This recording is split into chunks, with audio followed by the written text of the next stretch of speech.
Welcome back. In part 2 of our visit to Whiskey Thief Distilling Company, we're diving even deeper into what makes this place so special. Last time we explored the heart of the operation and got the first-hand look at the processes.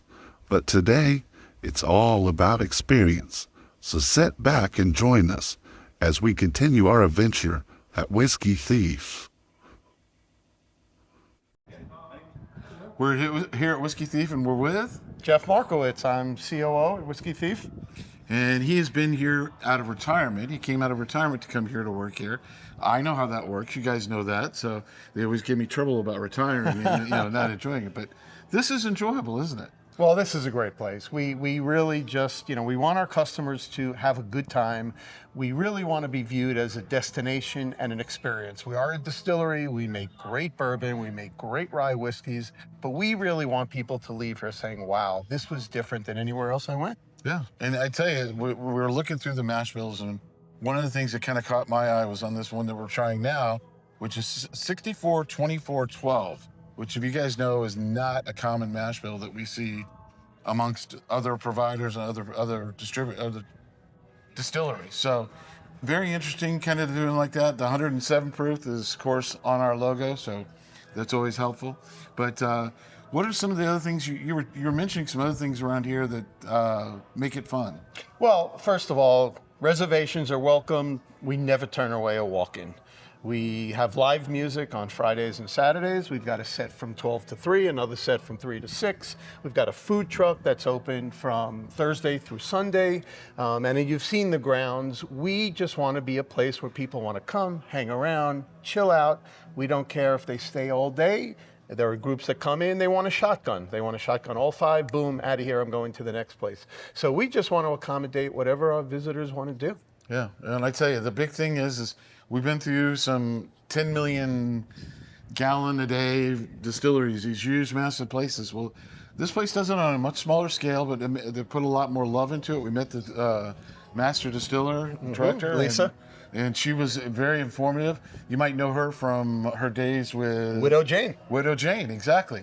So, and when that was acquired by Heaven Hill, she moved on and started working over here with this. Very, very familiar with the processes, which is always helpful. Anything else that you can think of around the area? I know you said you get the Buffalo Trace. That's one of the things. Sure. How we heard about it was one of the Buffalo Trace tour guides said, hey, have you guys tried Whiskey Thief? Well, that's interesting because we're very close with all the distillers. Like I mentioned, we're all in an industry that supports the tax base in this state. It's horses and it's bourbon. It's bourbon, yeah. So we all work with each other for a common goal, and that's continue to grow the industry, work with each other. You mentioned earlier the unique mash bill. One of the things about being a small craft distillery is we can play with that. Our fermentation tanks are 1,200 gallons. We, each distillation is 3 to 4 barrels. So we give our distilling team the ability to make what they want. They can try what they want, and as I think you know, we don't distribute. So we're not on any retail shelves. The only place to taste our bourbon and buy a bottle of bourbon is here and our location in Louisville, which gives our team the ability to try anything they want. And it may be a mash bill that somebody like you with your experiences, I haven't seen that mash bill before. And you know what? If it's great, awesome. If it doesn't work, it's okay. But we have that flexibility, and we love that, and our team loves that. And it's a bourbon, which is a very helpful thing to have with those wide variety of mash bills, because everybody gets caught into one mash bill. We were at a distillery. Sure. They do 2 mash bills. Yeah. A bourbon and a rye, and there's nothing wrong with that. But where they get their differentiation is where they put it in the rickhouse. Whereas That's with right. you, your differentiation is the various types of mash bills they carry. Now, How can they? I do have a question first. Okay. Sorry to interrupt you. But now, are all these single barrels, or do you guys do any blending here? We only do single barrel. That's another one of the things that's a differentiator for us, which you were alluding to, is we're only single barrel. So when our visitors are going down the line, our barrel tenders know to explain to them without being a hard sell. If you love barrel 2, just so you know, when barrel 2 is done, That's it. They'll never be barrel 2 again. They may be better, they may be worse, they may be similar, but because we're single barrel and you take into account the barrel itself and the aging process, that's it. When that's done, it's over. So if you loved it, go to the shelf, grab your empty bottle, and fill it yourself, which is another thing that people love, because when they leave here with a bottle, they feel that's their bottle. They filled it. They used the thief to pull it out of the barrel and fill it themselves. So again, those are the things that we like to do here. And one of the few places, you can tell me better than myself, most places will let you, or some places will let you fill your own bottle, but not directly from a barrel. Is that correct? Are you guys the only ones that are doing that? I guess we should take it as a compliment. More places are starting to copy what we do here. They're doing it a little differently. They're putting the little faucet spigot into the barrel, so you can go up to the barrel, you can pull it through your bottle. I think there are 1 or 2 other places that actually let you thieve from the barrel, but we were certainly the first distillery to do that. And people just love it because they see this. Of course, the first question is, what is this? It's a whiskey thief. Why is it called a thief? Well, you guys probably know this. It's called a thief because it steals the bourbon from the barrel. Inside the barrel. And it's just a very, very unique, special, personalized experience. Sure, there's a lot of spillage. People are like, oh my God, they took their thumb off before it's in the bottle. And we're like, okay, you're here to have a good time. You're here to enjoy. We welcome it. So we just love when people come and stay. Yeah, I was enjoying watching the gentleman before was helping the young lady as she filled her own bottle, but she spilled a little bit. He goes, "That's okay, just keep going, fill it up." And it wasn't like, you think with a lot of places it would be like have something underneath them and everything. No, it's hey, it goes on the barrel. It's good. It goes back. As you guys I'm sure know, some of it will work its way not necessarily back in, but it'll go into the wood and it can change the flavor profile. And one of the things that's really cool is barrel 1 today may be okay. Barrel 1 tomorrow can be totally different. Yep. Even before we change it out, the bunghole's open all day, some air gets into it, the weather, the fans, changes. There's Like all yesterday. kinds of changes. Yeah. That's why it's unique. And as people in the industry understand, you don't lock in that flavor until you put it in a bottle and cap it. At that point in time, you've locked it in, but it will change day to day. And we change out our barrels as soon as they're down to a level that takes the fill a long, long time, which is usually below about 35 liters. We'll change out that barrel at night. We'll update the chalkboard. We'll update the register, and tomorrow's a new day. One of the things you say, there's single barrels and you don't do blends. Are you taking home the rest of that barrel? Sometimes what we can do is, you can create, because we don't proof down, as single barrel, uncut, unfiltered.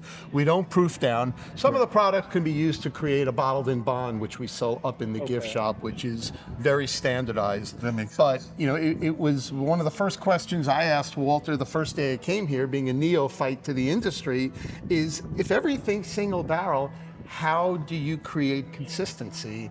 And he had to educate me that every time these bigger distilleries do a bottling, they'll take 1,000 barrels, put them into a vat, mix it up, so there is consistent product on the retail shelves. But because we don't distribute, consistency is not something we even look to achieve. No, you wouldn't need to, because it's unique each experience. You come down here, you're not going to have the same experience each time you come down, because there can be a different lineup of 5 barrels.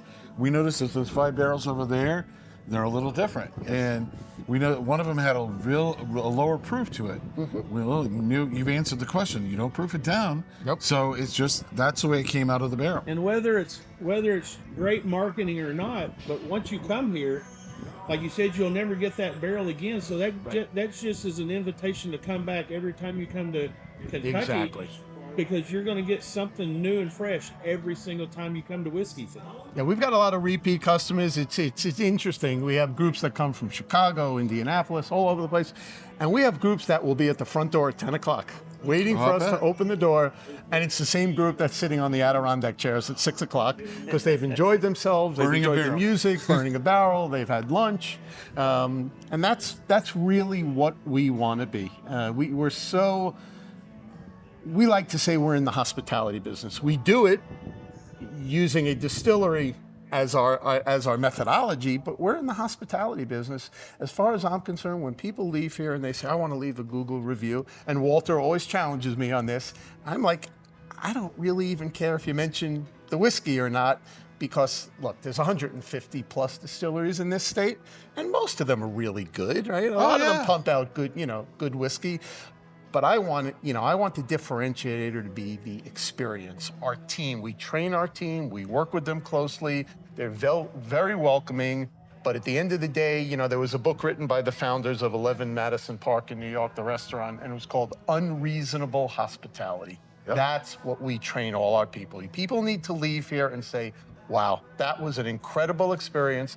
I'm telling my friends, I'm coming back. Yeah. Absolutely. One more question from me, and then I know you're busy, we'll let you go.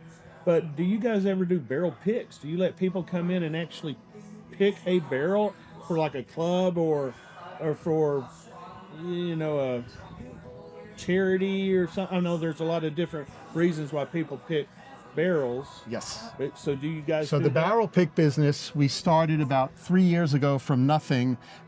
It has doubled year over year in the last 3 years. We get some really interesting crowds that come down. What we also do with those barrel pick customers, we have a designer who works on their label. So a lot of our customers who come down, they know they're buying at least a barrel. Some of them, they don't know until they get here and they go through the experience. But normally we set up our barrel picks in the barrel warehouse based on what they tell us in advance is their normal flavor profile. We'll put out 6 to 8 barrels. We'll have the clipboard with the tasting notes, the glasses, the pretzels, the water, and they'll spend anywhere from 2 to 6 hours. And in an ideal world, they'll purchase 1 or more barrels. One of the things that we do that also, we can do because we're smaller is once they've picked that barrel, we can turn around and bottle it in 2 weeks. We did a barrel pick for Walter's birthday last year at one of the larger distilleries, fabulous whiskey. From the time we selected the barrel, we got a call 6 months later that our whiskey was bottled. We do have a group that comes down repetitively from Chicago. They come, the gentleman who runs the group brings down 4 or 5 companies, because as you all probably know, now instead of the swags and the t-shirts and the hats, if you give your customer a bottle of Kentucky bourbon, you are buying loyalty. So we had a group that came down last year, 5 companies, they bought 3.5 barrels.